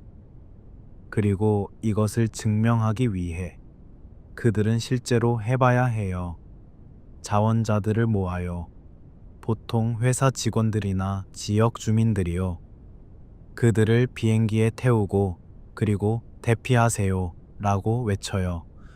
사람들은 슬라이드로 달려가서 미끄러져 내려와요. 그것은 재미있게 들릴 수도 있어요. 하지만 실제로는 힘들어요. 슬라이드는 가파르고 빨라요. 사람들은 종종 멍이 들어요. 때때로 부상도 입죠. 발목을 삐거나 등을 다치거나요. 하지만 그들은 계속해요. 왜냐하면 이것이 중요하기 때문이에요. 실제 비상 상황에서 슬라이드가 작동하지 않으면 사람들이 죽을 수 있어요. 그래서 모든 슬라이드는 테스트되고 재테스트되고 또 테스트돼요. 그들은 다양한 조건에서 테스트해요. 어둠 속에서, 연기 속에서, 패닉 상태에서요. 왜냐하면 실제 비상사태는 깨끗하고 조용하지 않을 테니까요. 생각해보면 이 자원자들은 영웅이에요. 그들은 절대 만나지 못할 사람들을 위해 멍을 감수해요. 언젠가 그 슬라이드가 필요할지도 모르는 승객들을 위해요. 안전은 추상적인 개념이 아니에요. 그것은 슬라이드를 내려오며 바닥에 굴러떨어진 사람들로 만들어진 거예요. 우리 모두를 위해서요. 1930년대를 상상해 보세요. 비행기들은 낮게 날았어요. 3,000m 이하로요. 왜냐하면 더 높이 올라가면 승객들이 숨을 쉴 수 없었거든요. 그러다가 누군가 생각했어요. 만약 우리가 인공대기를 만든다면 비행기 안의 공기를 압축해서 지상처럼 만드는 거죠. 첫 번째 가압 객실들은 실험이었어요. 엔지니어들은 배우고 있었어요. 얼마나 많은 압력이 필요한지, 동체가 얼마나 강해야 하는지요. 초기 승객들은 때때로 여전히 산소 마스크가 필요했어요. 시스템이 완벽하지 않았으니까요. 하지만 천천히 기술이 발전했어요. 비행기들은 더 높이 날 수 있게 되었고 더 빨라졌어요. 왜냐하면 높은 곳의 공기는 더 얇고 저항이 적었거든요. 가압 객실은 현대 항공을 가능하게 만든 기술이에요. 그것 없이는 장거리 비행이 불가능했을 거예요. 태평양을 건너는 것, 대륙을 가로지르는 것, 이 모든 것이 가압 객실 덕분이에요. 생각해 보세요. 우리는 9,000m 상공에 앉아 있어요. 바깥은 거의 진공이에요. 하지만 안에서는 편안하게 책을 읽고 음료를 마시고 심지어 잠을 자요. 마치 지상에 있는 것처럼요. 이것은 인간 독창성의 승리예요. 우리가 살 수 없는 곳에서 살 수 있는 작은 세계를 만드는 것이죠. 금속과 공학으로 만든 기포 안에서요. 초기 제트 비행기들을 기억하는 사람들은 소음을 이야기해요. 귀가 먹을 것 같은 굉음이요. 공항 근처에 사는 것은 고문이었어요. 그때부터 지금까지 엔진은 훨씬 조용해졌어요. 그것은 우연이 아니에요. 그것은 수십 년간의 노력의 결과예요. 소음 감소 공학이라는 전체 분야가 생겼어요. 과학자들과 엔지니어들이 소리를 연구하고 소리가 어떻게 만들어지는지, 어떻게 줄일 수 있는지 연구했죠. 엔진 뒤쪽의 톱니 모양을 본 적 있나요? 쉐브론이라고 불려요. 그것들은 장식이 아니에요. 그것들은 배기가스의 흐름을 바꿔서 소음을 줄여요. 뜨거운 가스와 차가운 공기가 만나는 방식을 부드럽게 만들어요. 그리고 엔진 내부의 디자인도 바뀌었어요. 팬 블레이드의 모양, 압축기의 배치, 모든 것이 더 조용하게 최적화되었죠. 지금의 최신 엔진들은 1960년대 엔진보다 75%더 조용해요. 이것은 엄청난 발전이에요. 공항 근처 사람들의 삶의 질이 크게 향상되었죠. 하지만 여전히 더 조용해질 수 있어요. 엔지니어들은 계속 노력하고 있어요. 어쩌면 언젠가 제트 엔진이 속삭임처럼 조용해질지도 몰라요. 침묵은 때때로 가장 큰 업적이에요. 특히 한때 불가능해 보였던 침묵은요. 비행기의 속도는 생각보다 복잡해요. 단순히 시속 몇 킬로미터가 아니에요. 세 가지 다른 속도가 있죠. 첫 번째는 대기 속도예요. 비행기가 주변 공기에 대해 얼마나 빠르게 움직이는가요? 이것이 날개에 중요해요. 양력은 대기 속도에 의존하거든요. 두 번째는 지상 속도예요. 비행기가 지구 표면에 대해 얼마나 빠르게 움직이는가요? 이것이 얼마나 빨리 목적지에 도착할지 결정해요. 그리고 세 번째는 마하수예요. 비행기가 음속에 대해 얼마나 빠른가요? 고속 비행에서 중요해요. 재밌는 점은 이 세 속도가 모두 다를 수 있다는 거예요. 동시에요. 예를 들어 강한 역풍을 맞으며 날고 있다고 상상해 보세요. 대기 속도는 시속 900km일 수 있어요. 하지만 지상 속도는 시속 700km일 수 있죠. 왜냐하면 바람이 반대 방향으로 시속 200km로 불고 있으니까요. 반대로 순풍을 받으면 지상 속도가 대기 속도보다 빠를 수 있어요. 바람이 밀어주니까요. 조종사들은 이 모든 속도를 추적해요. 각각이 다른 것을 말해주거든요. 대기 속도는 비행기가 안전한지, 지상 속도는 정시에 도착할지, 마하수는 음속에 가까워지고 있는지를요. 속도조차도 상대적이에요. 무엇에 대한 속도인지에 따라 달라지죠. 어쩌면 모든 것이 그렇지 않을까요? 우리가 얼마나 빠르게 가는지는 우리가 어디에 서 있는지에 달려 있어요. 제트 기류라는 말을 들어본 적 있나요? 그것은 상공의 빠른 공기 흐름이에요. 보이지 않는 강처럼 하늘을 흘러가죠. 이 제트 기류는 시속 300km 이상으로 흐를 수 있어요. 어떤 때는 더 빠르기도 해요. 그리고 그것들은 지구를 가로질러 뱀처럼 구불구불 흘러가요. 비행기들은 이 제트 기류를 이용해요. 동쪽으로 날 때 조종사들은 제트 기류를 타려고 해요.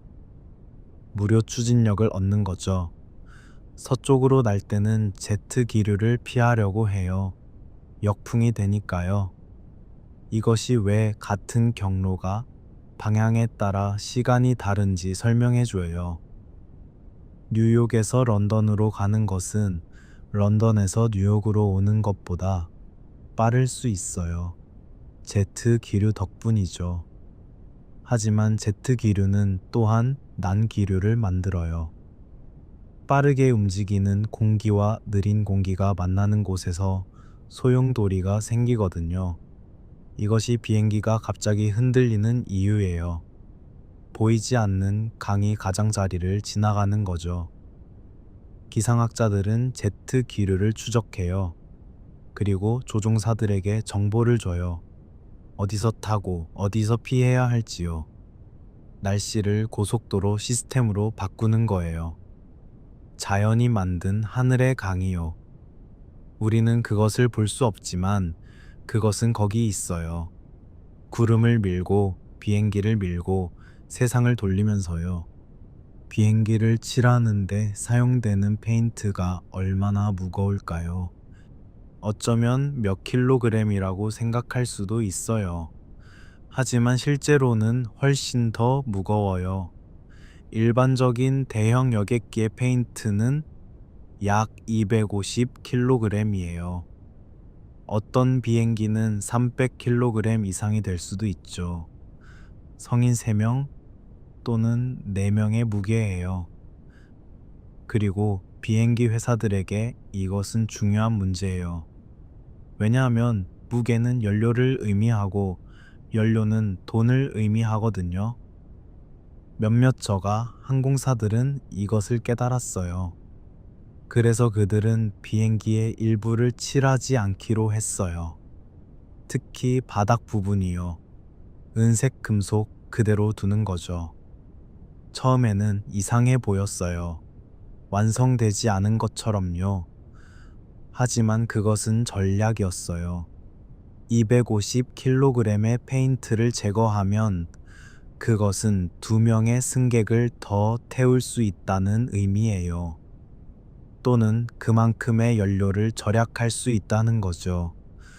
1년에 수천 번 비행하면 그 절약이 쌓여요. 수백만 달러가 될 수 있어요. 단지 페인트를 칠하지 않음으로써요. 어떤 사람들은 말해요. 하지만 못생겼잖아요. 어쩌면 그럴 수도 있어요. 하지만 항공사에게는 실용성이 미학보다 중요해요. 이것은 우리에게 상기시켜줘요. 하늘에서는 모든 파운드가 중요하다는 것을요. 심지어 아름다움을 위한 페인트조차도 무게이고 무게는 비용이에요. 때때로 가장 현명한 선택은 뺄셈이에요. 더 하는 것이 아니라요. 로키드 U2를 아시나요? 정찰기예요. 그리고 그것은 엄청나게 높이 날아요. 21,000m 이상이요. 그 높이에서 하늘은 검어지기 시작해요. 낮인데도요. 왜냐하면 대기가 너무 얇아서 빛을 거의 산란시키지 못하거든요. 지구의 공류를 볼 수 있어요. 우주의 어둠이 드러나기 시작하죠.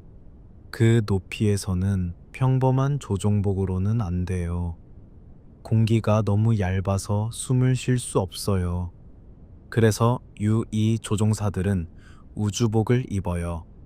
우주 비행사들이 입는 것과 비슷한 거요. 압력복이라고 불려요.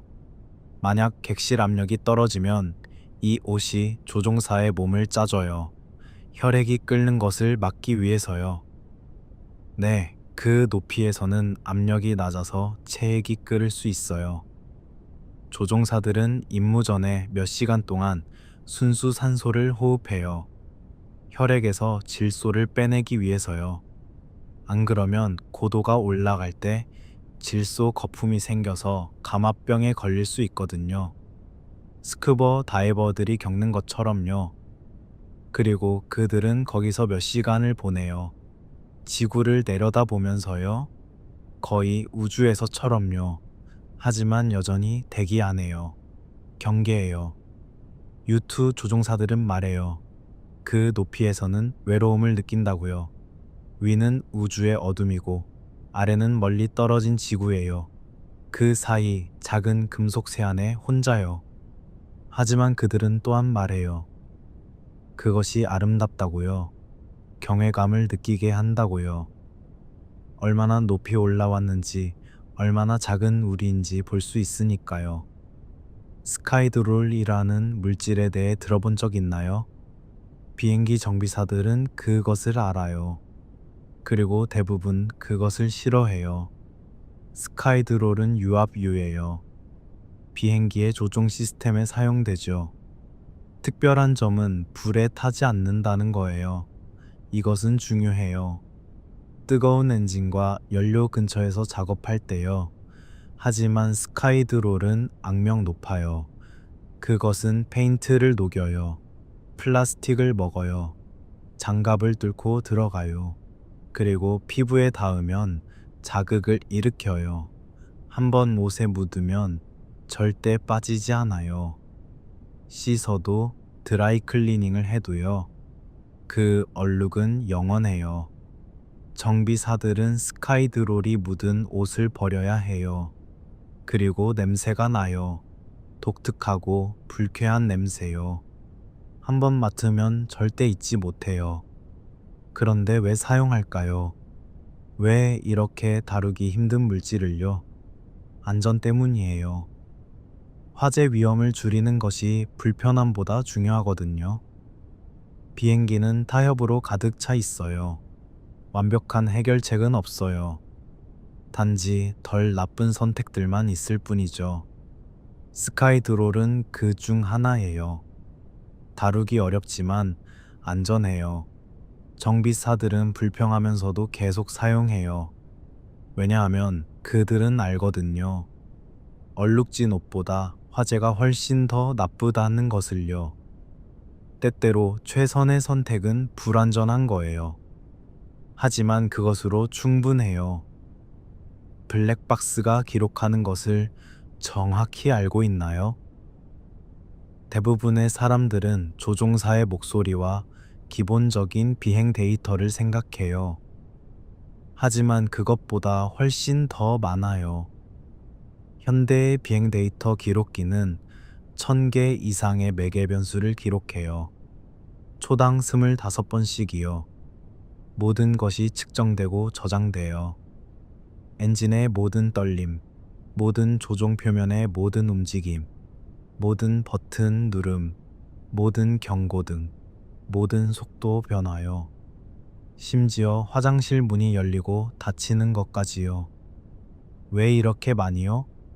왜 모든 작은 세부 사항까지요? 왜냐하면 사고 조사관들은 모를 수 없거든요. 어떤 세부 사항이 중요할지를요. 어쩌면 사고의 원인이 명백해 보이는 큰 일이 아니라 작은 이상한 점일 수도 있어요. 한 센서의 미세한 결함이요.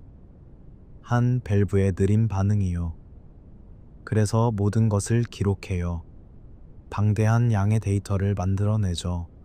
그리고 그 데이터는 블랙박스의 견고한 메모리에 저장돼요. 사고가 나면 조사관들은 그 데이터를 분석해요. 몇 주, 때로는 몇 달 동안요. 패턴을 찾으면서요. 단서를요. 무엇이, 왜, 어떻게 일어났는지를요. 그리고 거의 항상 그들은 답을 찾아요. 왜냐하면 블랙박스가 모든 것을 기억하거든요. 완벽한 디지털 메모리로요. 생각해 보세요. 비행기는 자신의 모든 순간을 기록해요. 마치 끝없는 일기를 쓰는 것처럼요. 그리고 그 일기는 절대 거짓말하지 않아요. 그것은 단지 진실만을 기록해요. 초당 25번씩요. 관의 모서리라는 용어를 들어본 적 있나요? 그것은 섬뜩하게 들려요. 그리고 조종사들에게는 실제로 위험해요. 관의 모서리는 비행기가 음속에 가까워질 때 일어나는 현상이에요. 비행기가 너무 빠르면 공기 흐름이 불안정해져요. 조종이 어려워지죠. 하지만 동시에 너무 느리면 충분한 양력이 없어요. 고도를 잃기 시작해요. 그래서 완벽한 속도의 범위가 점점 좁아져요. 너무 빠른 것과 너무 느린 것 사이의 간격이 거의 없어질 때까지요. 어떤 지점에서는 겨우 몇 노트 차이예요. 조종사는 이 좁은 범위를 유지해야 해요. 조금이라도 빠르면 문제가 생기고 조금이라도 느려도 문제가 생겨요. 마치 칼날 위를 걷는 것 같아요. 이것이 왜 관의 모서리라고 불릴까요? 왜냐하면 잘못하면 치명적일 수 있거든요. 실속하거나 통제를 잃을 수 있어요. 현대 비행기들은 이 문제를 피하도록 설계돼요. 그들은 이 위험한 영역에 도달하지 않아요. 또는 컴퓨터가 조종사를 도와줘요. 완벽한 속도를 유지하도록요. 하지만 고성능 항공기나 군용기를 조종하는 조종사들은 여전히 이것을 염두에 두어야 해요. 그들은 한계를 밀어붙이니까요. 삶에도 관의 모서리가 있지 않을까요? 너무 빠르면 통제를 잃고 너무 느리면 추락해요. 완벽한 균형을 찾아야 해요. 그리고 그것은 때때로 칼날처럼 좁아요.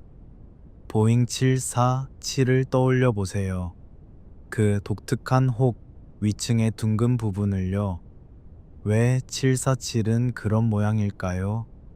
왜 다른 비행기들처럼 평평하지 않을까요? 답은 실용성에서 시작됐어요. 보잉은 747을 화물기로도 사용하고 싶어 했어요.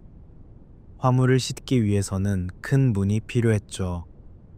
가장 좋은 위치는 앞쪽이었어요. 코를 열 수 있도록요. 하지만 만약 코가 열린다면 조종석은 어디에 둘까요?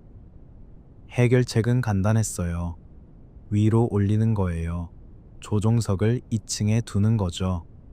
그래서 그 혹이 생겼어요. 처음에는 단지 조종석을 위한 작은 공간이었어요. 하지만 항공사들은 다른 아이디어를 냈어요. 그 공간을 승객 좌석으로 쓸 수 있지 않을까? 그래서 위층이 확장됐어요. 처음에는 라운지 공간으로요. 고급 승객들을 위한 조용한 공간이었죠. 나중에는 더 많은 좌석이 추가됐어요. 그리고 그 모양은 상징이 됐어요. 747의 혹은 항공의 황금 시대를 나타내요. 비행이 여전히 우아하고 특별했던 시절이요. 아이들은 747을 보면 즉시 알아봐요. 전보 제트르다. 그 독특한 실루엣은 다른 어떤 비행기와도 달라요. 재미있는 점은 그 혹이 미학을 위해 디자인된 게 아니라는 거예요. 그것은 물류를 위해 만들어졌어요. 화물 문을 위한 공간이요. 하지만 그것은 가장 아름답고 인식 가능한 비행기 디자인 중 하나가 됐죠.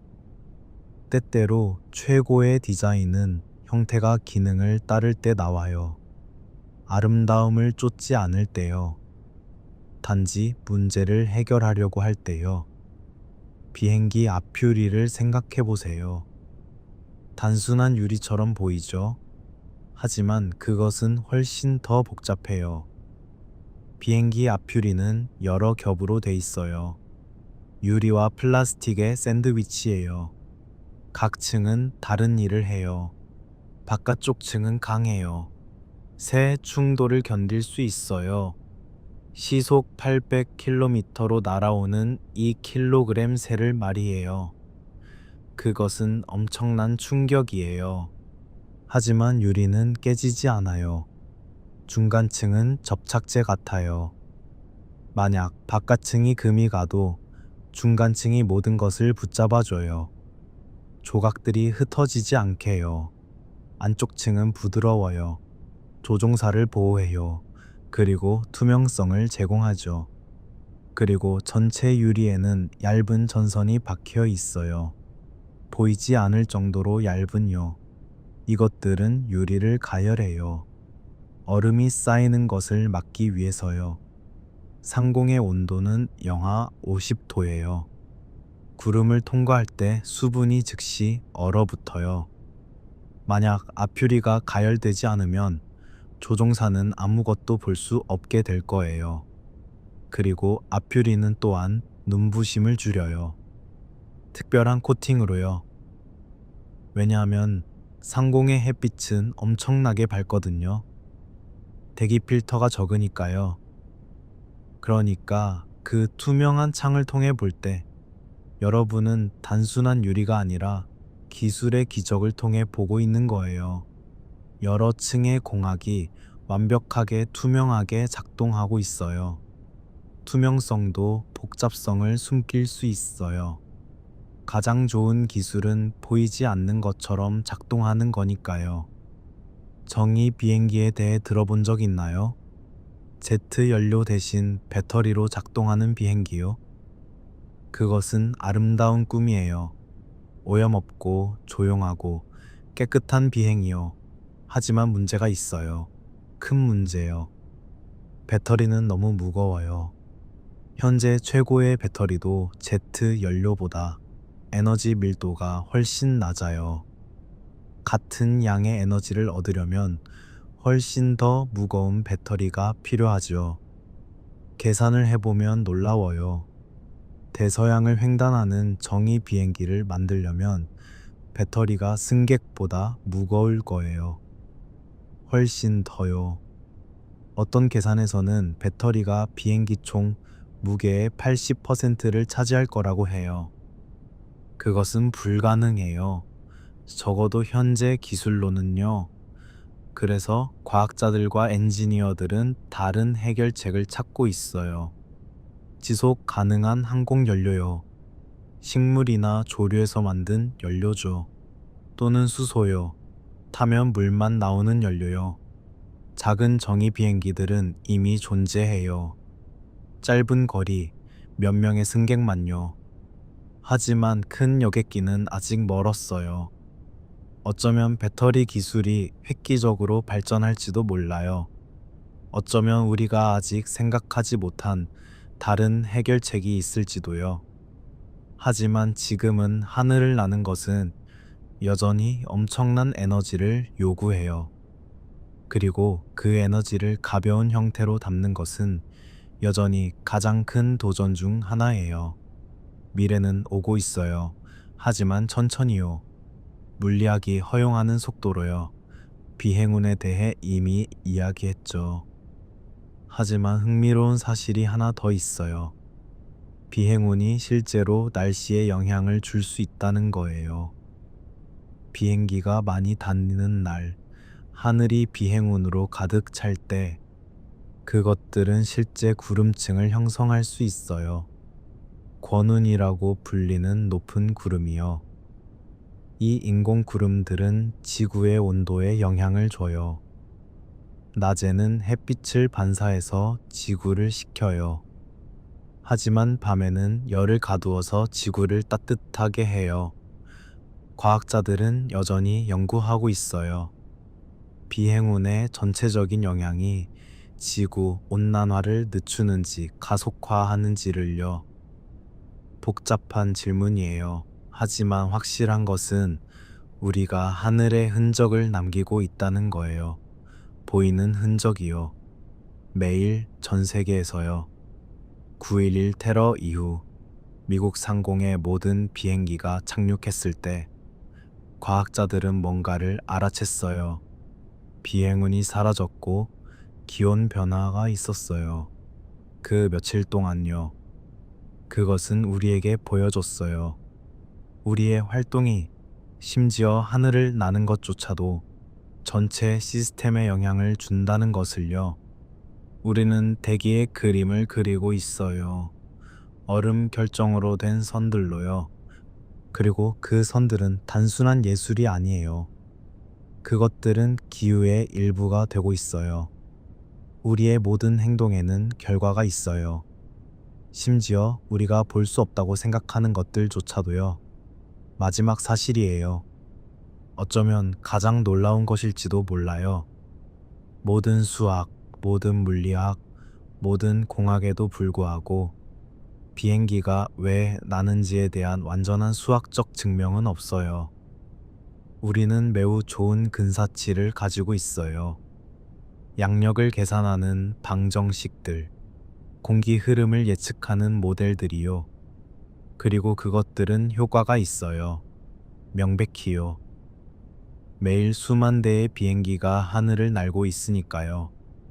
하지만 유체 역학의 근본적인 방정식들, 나비의 스토크스 방정식이라고 불리는 것들은 일반적인 해가 존재하는지조차 증명되지 않았어요. 이것은 수학의 가장 큰 미해결 문제 중 하나예요. 그러니까 우리는 완전히 이해하지 못하는 것에 기반해서 비행기를 만들고 있는 거예요. 우리는 실용적으로 알아요. 무엇이 효과가 있는지요. 하지만 이론적으로는 여전히 강역이 있어요. 이것은 겸손하게 만드는 생각이에요. 우리가 하늘을 정복했다고 생각하지만 아직도 그것이 어떻게 작동하는지 완전히 증명할 수 없어요. 하지만 어쩌면 그것이 아름다운 일일지도 몰라요. 우리는 모든 것을 완전히 이해하기 전에 기적을 만들었어요. 우리는 실천이 이론을 앞서게 했어요. 라이트 형제는 나비의 스토크스 방정식을 몰랐어요. 하지만 그들은 알았어요. 엔지니어들은 여전히 완전한 증명을 찾고 있어요. 하지만 그들은 계속 비행기를 만들어요. 때때로 우리는 모든 답을 가지기 전에 행동해야 해요. 때때로 신비는 우리를 멈추게 하지 않고 앞으로 나아가게 해요. 그리고 그것으로 충분해요. 하늘은 여전히 우리를 받아줘요. 증명을 기다리지 않고요. 우리는 긴 여정을 함께 했네요. 50가지 이야기를 통해 비행기의 세계를 여행했어요. 땅을 겨우 떠났던 12초의 비행에서 시작해서 우주의 경계 근처를 나는 비행기까지요. 작은 구멍들에서 거대한 엔진까지요. 인간의 용기에서 물리학의 신비까지요. 각 이야기는 우리에게 뭔가를 말해줬어요. 비행기에 대해서만이 아니라 우리 자신에 대해서도요. 우리가 얼마나 영리한지, 얼마나 끈기 있는지, 그리고 얼마나 겸손해야 하는지요. 우리는 보이지 않는 것을 가시화했어요. 공기의 흐름, 압력의 차이, 시간의 상대성을요. 우리는 평범한 것에서 경이로움을 찾았어요. 화장실 물내림에서, 둥근 창문에서, 타이어 안의 질소에서요. 그리고 우리는 배웠어요. 가장 큰 성취들이 종종 작은 세부 사항들의 합의라는 것을요. 안전이 타협과 중복성의 결과라는 것을요. 아름다움이 기능에서 나올 수 있다는 것을요. 어쩌면 내일 비행기를 탈 때 여러분은 다르게 볼 거예요. 단순한 교통수단이 아니라 수천 개의 영리한 해결책들의 집합으로요. 한 세기가 넘는 학습과 실패와 성공의 결과로요. 창밖을 보면서 날개가 부드럽게 휘어지는 것을 볼 때 그것이 취약함이 아니라 강함이라는 것을 기억하세요. 비행운을 볼 때 그것이 단순히 아름다운 선이 아니라 물리학의 시각적 증거라는 것을 기억하세요. 그리고 가장 중요한 것은 이 모든 복잡성이 하나의 단순한 목적을 위해 존재한다는 것을 기억하세요. 여러분을 안전하게 집으로 데려가는 것이요. 수천 명의 엔지니어들, 조종사들, 정비사들, 과학자들이 여러분이 편안하게 앉아서 구름을 볼 수 있도록 일했어요.